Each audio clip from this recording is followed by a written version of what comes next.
Hello student. हम 10th class की political का जो आपका सेकंड चैप्टर है संघीय शासन व्यवस्था, हम उसका एक पार्ट बना चुके हैं जिसमें हमने देखा था कि संघीय शासन व्यवस्था की विशेषताएं क्या रही हैं उसके विषय में। और अब हम जो बात करते हैं संघीय शासन व्यवस्था किस तरह से जो काम करती है, हम उसके विषय में बात करेंगे कि संघीय शासन व्यवस्था है किस तरह से वो कार्य करती है। उसके विषय में जो भारत में संघीय शासन व्यवस्था को अपनाया गया है और कुछ मुश्किलों का ज़रूर सामना करना पड़ा भारत को भी, क्योंकि भारत का विभाजन हुआ तो रक्त रंजित विभाजन रहा है वो। और उसके बाद क्योंकि भारत में फिर अलग अलग भाषा और धर्मों के लोग रहे हैं, उनके बीच तालमेल स्थापित करने में भी कठिनाइयों का सामना करना पड़ा। और भारतीय संविधान ने भारत को राज्यों का संघ है वो घोषित किया। राज्यों का संघ की बात आती है कि कोई भी राज्य है भारतीय संघ से अलग नहीं हो सकता, इस तरह का जो संविधान है वो तैयार किया गया, वो बातें उसके अंदर आई। तो फिर उसकी कुछ विशेषताओं का जिक्र है वो किया गया था, और विशेषताओं में हमने देखा था कि किस प्रकार से केंद्र और राज्य सरकारों के लिए दायरा है वो निर्धारित किया गया था। और दूसरी बात है उनके कानूनी अधिकारों की बात की गई थी, जो टैक्स किन पे ले सकते हैं, कानून का निर्माण किन क्षेत्र में कर सकते हैं, वो सब यहाँ बातें रखी गई हैं। उनके विषय में बातें हैं हम करते हैं आगे कि वो क्या हैं। उनकी बात आती है 2 स्तरीय शासन व्यवस्था की बात की गई है। भारत में 3 स्तरीय है, जैसे संघ है जिसे केंद्र सरकार कहा गया है, और राज्य है राज्य सरकारें कहा गया है।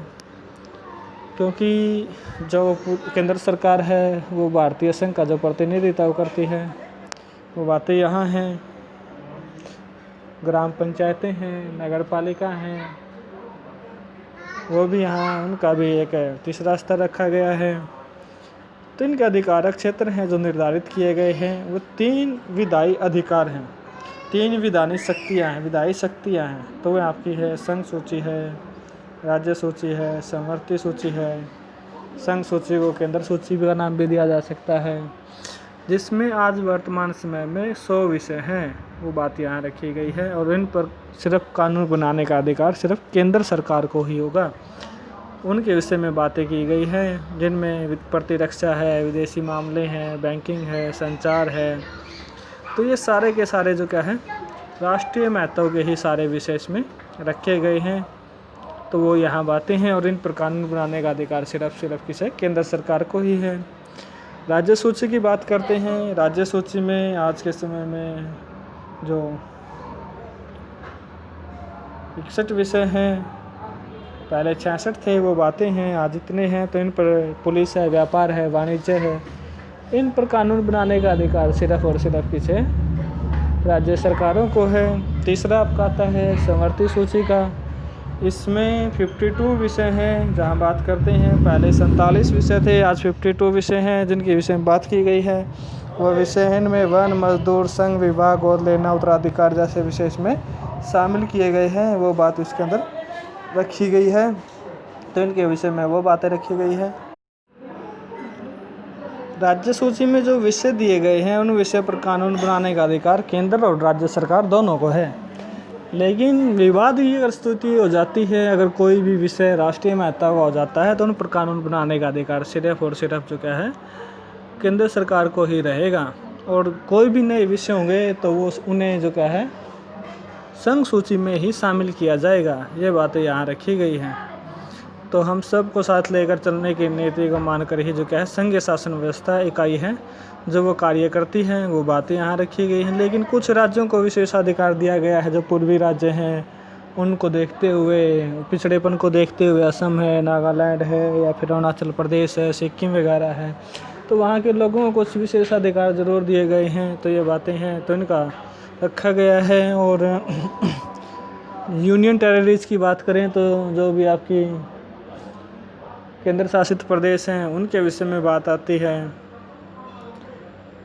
तो छोटे इलाके रहे हैं जिनके चलते उन्हें स्वतंत्रता नहीं दी जा सकती, लेकिन ये अपवाद का विषय जो रहा है वो बातें यहाँ हैं, जिनके विषय में अगर हम बात करें तो क्योंकि जैसे हम आज देखते हैं कि आंतरिक सुरक्षा के मामले में भी जम्मू कश्मीर को राज्य से केंद्र शासित प्रदेश जो बनाया गया है, तो एक बातें यहाँ रखी गई हैं।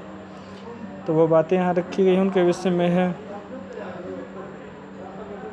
और जहाँ बात की जाए तो केंद्र और राज्य सरकारों के बीच जो भी कानून है उन्हें अकेले कोई एक भी सदर की सरकार है वो नहीं बदल सकती। उसके लिए जो क्या है उनमें 2/3 बहुमत से प्रस्ताव पास होना जो बहुत ज़रूरी है, केंद्र में भी और राज्यों के अंदर भी वो बातें रखी गई हैं।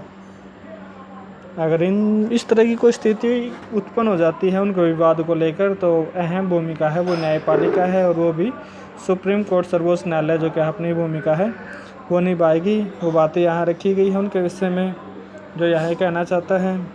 आगे बात करें तो हम पोखरण है राजस्थान का, जिसमें परमाणु परीक्षण किए जाते हैं भारत के अंदर। ये शॉर्ट क्वेश्चन हो जाता है यहाँ पे, वो बातें रखी गई हैं। अब संघीय व्यवस्था कैसे काम करती है हम उसके विषय में बात करेंगे कि भारत की जो संघीय व्यवस्था है किस तरह से वो अपनी भूमिका निभाएगी। अब तक हमने देखा कि केंद्र और राज्यों के बीच आपसी जो विवाद रहे हैं उनके विषय में या फिर उनके विधायिकारों के विषय में हमने बात की है। आगे जो हमारा जो पार्ट और टॉपिक होगा तो इसमें हम भाषाई राज्य के विषय में बात करेंगे। जो भाषाई राज्य हैं जिन्हें भाषा के आधार पर दर्जा दिया गया है, जो अलग है सिर्फ भाषा के आधार पर जिनका गठन हुआ है, वो बातें हैं। तब तक आपका धन्यवाद।